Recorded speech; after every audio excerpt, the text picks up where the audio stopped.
Hello everyone, today we're taking a look at the Diatone Taycan MXC3.1 Sinwhoop, as well as the Diatone Q33 cars. There's an FPV version as well as a non-FPV version. They tout the non-FPV version as running for 60 minutes. I don't know if that's true or not. I ran it for a long time on one charge. The FPV version only runs for 20 minutes. But, you know, I ran it for at least 20 minutes and it was still running, so maybe even longer. So we'll take a quick look at those, but we'll primarily focus on the quad. The motors on the MXC 3.1 are the Mamba Hoka 22.3.5, 2650 kV. Yeah, 6S versions only. They do have a DJI version or a version where you can put your own DJI in it. This is the analog version, which does come with the Runcam Phoenix 2. The antenna is the Mamba Ultra. It's right-hand circular polarized. And the VTX right down there is simply the Mamba Tiny 400 milliwatts, so it does go up to 400 milliwatts for your video transmission. And the all-in-one flight controller is an F411, and it's a 35 amp ESC. It does have these LEDs inside your ducks or your whoops that do light up in various colors, which is interesting. The propellers are the Gemfan D75 tri-bladed propellers. It does come with an XT60. Mine is the FR Sky version, so again, buried way down in there is the FR Sky RXSR. In the front here is a little daughter board that several different components connect to, and it does have a buzzer on there for your low voltage warning or your just lost model alarm finder. You can flip a switch on your radio in order to activate that beeper. It does come pre-installed with this USB port plugged into your all-in-one, which routes out the back up here to a USB-C connector. We also have a capacitor right down in there, but I can't quite make out what size that is. The ducks or whoops have their own carbon fiber that line them out and attach them to the body. The body plates on both the top and the bottom are independent, and they are a little over 2 millimeters thick. The whoop carbon is also a little over 2 millimeters thick. Motor post to motor post, it goes larger than my calipers, so I'm guessing it's at least 160 millimeters. The dry weight of the MXC 3.1 is 332.5 grams. I flew it on this Tattoo 1050 milliamp 6S battery. I don't have a lot of 6S batteries, so this is the largest one I have. And with that battery, it weighs over 500 grams, but my scale doesn't go above 500 grams, so I don't know how much it weighs with that battery. They come with a pistol grip radio, just like this. Pretty basic stuff, pretty traditional stuff. Button on the bottom to turn it on. So the frequency table right here, you only have these 4 channels to be able to use with the FPV version. So at the very most, it looks like you could only do 4 of these at a time, if that were to be something of interest to you. Let's take a look at the FPV part. I am running in the beginner mode in this video that you're seeing here. Just kind of running around. Of course, the flatter your surface is, the better it'll handle that surface. But pretty fun on the beginner mode. You can fly, you can drive it in, around, all around, sorts of stuff. I got hung up on the antenna a few times trying to go under the couch. But our floor isn't necessarily all that smooth. It's kind of a click-lock sort of laminate flooring, and it's not sealed down to the basement floor, so it's not perfectly flat, especially this time of year where the ground is so cold. It tends to curl up a little bit more. But if you've got a nice flat garage floor or a cement floor or any floor that's nice and smooth, you'll get a more steady FPV view out of that. Of course, these have no shocks, no sort of absorption outside of the rubber tires. So they tend to be fairly bouncy when you're driving them around, when your flooring isn't very flat, as is mine. So I got a really nice day to take this for a fly. This is on the battery that I mentioned in the quick specs. It's a 1050 milliamp 6S battery from Tattoo, and I am using my naked GoPro Hero 6. With this sort of powertrain, you could definitely fly this with a full-size GoPro with its own battery if you chose to. Obviously, if you're looking at this sort of quad, you're not going to get under the 250 gram limit if that's something that you do shoot for or you want to be under or very close to. So even putting us with a much bigger battery, which would be appropriate, I think a 12 or 1300 milliamp 6S battery is going to be probably somewhere in the sweet spot for this, but of course I don't have one. This will be able to handle not only that bigger battery, but a heavier GoPro with its own internal battery as well. I don't think without any sort of problem. You know, we have those giant 2200 series motors and, you know, a pretty good high-pitched prop. So you'll be able to use this however you want to use this in order to get your slow, cruisy, smooth sort of flight. Thankfully, I did get this nicer weather where there wasn't much wind. The wind measurement was still 7 to 8 miles an hour with some gusts above 10 miles an hour. But of course, here in town, we don't have those sorts of winds. It was actually really, really calm. And sunny too, which is nice because it really helps the video footage shine when you have that sunlight on things. You get to see all the different colors of the GoPro shoots. I will be showing the analog footage or the Goggle View here in just a moment from the DVR recording. As I always do, keep in mind this is not what you see in the goggles. This is what is recorded on my naked GoPro Hero 6, and it does have FPV stabilization turned on. These things all sorts of, in my opinion, they kind of fly very, very similarly. They're made to fly slow. They're made to kind of cruise through some sort of environment and get some sort of scenic filming sort of shot. And this is Diatone's latest release. You can actually see it in some of those shadows, which is one of my favorite shots, just because, I don't know, I think it's always unique to see what you're flying when you're flying it in the shadows. Because obviously when you're in the goggles, you don't really see it at all. You do see some branches on the ground. We did have some really high winds blow through here. This would have been close to 10 days ago, I think. But yeah, we had some branches blow down, and they had some high wind warnings in the area. I think our winds only measured in the middle 70s. I say only because there are parts of the country with that same sort of windstorm that got somewhere over 80, maybe even close to triple digits. So a coworker of mine that works in another location, they actually shut their site down because of the high winds, and it was actually moving their building wall a little bit. I don't know how much to make of that, but I presume it was happening because you don't shut down a business because of winds unless there's a high safety concern. But they did shut that facility down, and they got to go home early after they got that shut down. But that's always something you don't want to do with technology, is kind of have one of those situations where you need to shut it down for safety reasons. And then they turned it back up that night, and that took about 2 hours to get everything back online and ready to go that night. This flight on that 1050 milliamp 6S Tattoo battery goes on for 6 minutes and 13 seconds, so pretty efficient in the slow cruising, pushing all this different weight with a pretty undersized battery. In all my estimations, I think a 1200 or 1300, maybe even more, a larger battery would be perfectly appropriate and get you more fly time. Of course, with these sort of things, you know, your fly time is going to be slow, but that's, you know, what these are designed around. Let's go ahead and move forward into some of that analog footage so you can get a view of what you see in the goggles. So to your surprise, if you're not familiar with these things, this is the Goggle View. It does have a nice analog camera as far as analog cameras go in it, so you get to see how that appears in the goggles. The color, of course, it's a much different view than you record.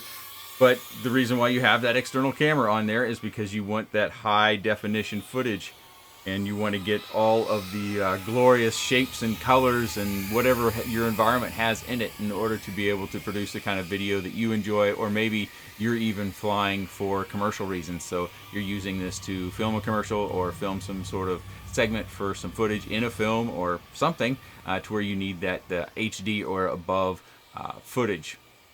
But as you can see, it does move around, and that slight breeze we have a little bit of a bobble. Diatone did send me a new tune for this. After I had flown it a little bit, this does have that tune on it. I didn't see much of a difference between the tunes, but there may have been. I actually didn't think the original tune was bad or anything, because it's kind of how all these style of quads fly.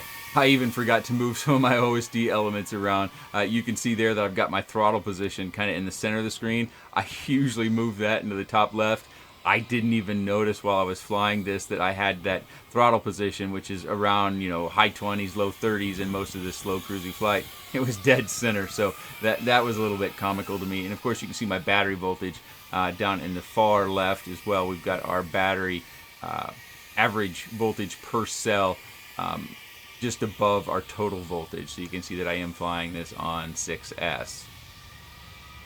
Again, this flight on that battery goes for over 6 minutes, so pretty good efficient for slow cruising and having all that weight. I don't think too many people will need to see the entire flight footage. That's why I've kind of jumped around. It really just kind of does this for 6+ minutes. So that's, you know, when we have other designs, I will go ahead and push them and test them in more of a freestyle sort of flight. But I don't think this one is going to be doing anything different than I've seen in the past. We've seen this design a number of different times. The duck design is a little bit different. It incorporates those LEDs. It may have some aerodynamic advantage, but it's still not going to allow you to do traditional freestyle sort of flight. It's going to be the slow, cruisy flight that you see in front of you. That's what it's designed for, and that's what it's going to do. So as far as the construction of this sort of thing, I really only have one primary concern, and that is how this comes with this USB port connected to it. So originally when I saw that and I thought about it, I was like, well, you know, you could just disconnect this, but this has got metal on it, so you don't want it laying up there in your components and getting short. So really you're either, you know, going to leave this in here just like it is and have that potential risk that if you crash or if you land and there's a rock or something here, that could create some USB port damage. Hopefully not, but again, that's one of those initial things I saw. If you disconnect that and you want to get rid of it entirely and just use a right angle adapter, you do need to remove all this in the back in order to be able to pull that harness that goes from here all the way back to here. So you can't, well, you could just disconnect it and fish it out here and maybe just tape it up here if you wanted to do that. You know, use some double-sided foam tape or something. It's kind of quirky, not really the greatest of things, but we also have a rubberized, texturized battery mat, which is a good thing. Big, thick battery strap to hold on to your battery, as well as the little mount. This is included with the kit, which slots right down in here, and then you use the longer screw, and then you screw this down. It's real tight. This little tongue that fits down in here is real tight. But you can, as you can see, get in there. Of course, you take the screws down through there. And of course, it does come with the screw and the nut that comes in this little assembly as well. In typical Diatone fashion, you do get a number of different accessories. The props have these inserts, but you don't need them on these particular motors, so you get the inserts in the prop bag. You get another HD camera mount, of course, and an Allen key. You get various screws. You get an extra battery strap. You get some zip ties. You get some extra screws. You get a control board to change the settings on your camera. I don't think this comes standard. I think this is a secondary piece, but this is another middle plate that came in my kit. There's a keychain in here, some cards, some wiring map, thing of that nature, and another middle board here, middle plate as they call it right there, middle plate. And these are adapters for different sorts of receivers. Diatone always includes these as well. So you can plug right into the little harness that they've got in there, so you don't necessarily have to do any straight soldering. Maybe you can just plug this directly into your receiver, but maybe you don't have to do any soldering. If you have an RXXR, you won't have to generally. And then we have this receiver manual in here, which isn't actually in the version that I've got, but you can order it with this sort of receiver. But again, I don't have that kind. Of course, you can get it with Crossfire, and it's got a Crossfire Immortal T mount right here. You can see in my particular case, we have just the antenna wires poking out. It does come with antenna tubes. I struggled mightily to try to get the antenna tubes in there, so finally, after some frustration, I decided I'm not going to try anymore. I'm just going to end up frustrating myself, so I just left them out here. They're not highly exposed, but that's not ideal for range, you know, not having them as high as they can be, but they're not going to go much higher than this as they've got everything mounted down inside here. But they do have antenna tubes. You didn't see it in my box because I actually kind of bent them all up and stuff trying to get them in these little holes. I probably should pull the antennas back and then ream them out a little bit and then put the antenna tubes in. But after trying for a while and bending them up, I opted not to do that. I'll also note here on the bottom that we're only using 3 of the 4 motor mounting positions. Not a big deal. You do have motors where you can replace the bell and can just use an Allen wrench or Allen Allen screw in order to unscrew those, and the bell should come right off, so you can replace those nice and easy. You could probably also tell down here on the motors they have little bits of paper. That is kind of an indicator or a protection that if you're using a different screw, that if that paper moves or it comes up against that paper, your screw's too long. That's my premise of why they use that paper in there, of course. So the carbon fiber here on the bottom between each section of the whoops is all one piece, and then the body is another section. These are going to be fairly durable. Of course, you're going to be flying them pretty slow, so your crashes shouldn't be very severe, and your damage, therefore, shouldn't be very severe. They do come with the foam that comes right on these. I don't think you'd want to remove the foam in this case because I think it does provide a little bit of a structure to protect the plastic ducting that's inside here. And this ducting, it's kind of hard to get a decent shot of that, but where the LEDs are, it does kind of bump inward just a touch, so your props don't come out all the way to that edge. You can see we've got a little bit of a gap there. But as far as the duct design and it creating additional thrust, it's potential for that, but you know, without some sort of high-end, very expensive test equipment, whether the duct actually works like a duct or if it's just working like prop protection, I can't say for certain. The camera does have the ability to scoot forward and back. It's also got 2 mounting position if you run the DJI camera that takes 2 screws. So you can have your base screw, which you rotate, and your top screw, which locks in your position. Here in the front, they have a little post to kind of keep the front end all together. There's still potential that if you get something smaller than the width of these 2 metal brackets that you could get some camera damage. But again, you're not going to be flying very fast, and the likelihood you get something small and stiff enough to get right in there, it's relatively low. Hopefully you can see from this shot that we've got little routing areas through the ducts that are made for our motor wires to keep them in a good spot. So if you were to, by chance, go down into a bush or something, we should not have much of a probability of getting any sort of limb or tiny little greenery down through between the carbon fiber and the motor wire, because that's all relatively, even though it's not taped down, it's kept down pretty firmly by the little notch that's routed into the duct. As I said previously, this comes in 3 different versions. You've got the analog version, which I have here. You have the DJI version, which comes in over $400. The analog version is about $230. And then they also have a version which is made for the DJI or the Vista Air Unit Lite sort of version, but it doesn't come with that DJI equipment, so you could insert your own into this if that's what you wanted to do. I'll have links down in the video description. I don't know how much these cost. I just haven't looked, but I'll find them somewhere and I'll link them down in the video description if you want to investigate those as well. If you have any comments, questions, suggestions, or otherwise, please let me know in the comment section below. I appreciate your time, and thanks for watching.